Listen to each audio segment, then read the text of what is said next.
Windows, cars on fire. One of Europe's most peaceful capitals, Stockholm, now witnessing its worst outbreak of violence in years. Hundreds of youths, mostly immigrants, have ripped through the city's suburbs in 4 nights of unrest. The violence has shocked the country, famous for its attractive immigration policies and very generous welfare system. RT's Peter Oliver reports from Stockholm.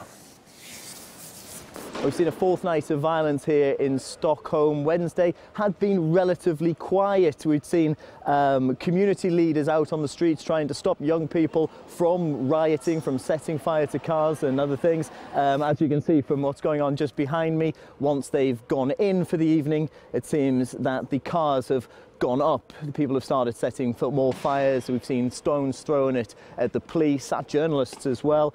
And this is all continuing from what we've seen start on Sunday here in Stockholm. Now, it's being claimed that this was all started following a police shooting of a 69-year-old man.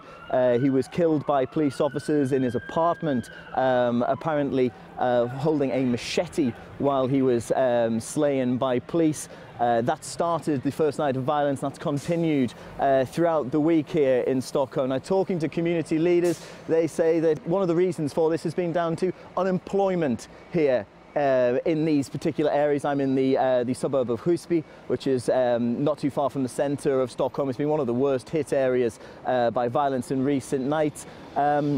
They're saying that although Sweden's unemployment figures are actually below the EU average, when you look at youth unemployment, we're talking about the under 25s, nearly a quarter of the Swedish population are out of work. And if you look at the people who have been taking part in the violence that we've seen, they are all very, very young people indeed. That's one of the reasons why earlier on Wednesday evening, it seemed like things were under control when we saw parents and religious leaders out on the streets. It seems though that once they've gone to bed, then the trouble has started again as violence continues to rack the Swedish city. Correspondent Peter Oliver there. Now, Sweden has for years been accepting immigrants who fail to integrate and are only there to get money for nothing. Now, that's the view of Swedish journalist Ingrid Kalkvist. The problem is not from the government or from the Swedish people. The last 20 years or so, we have seen so many immigrants coming to Sweden that really doesn't like Sweden. They don't want to integrate. They don't want to live in this society, you know, working, paying taxes and so on.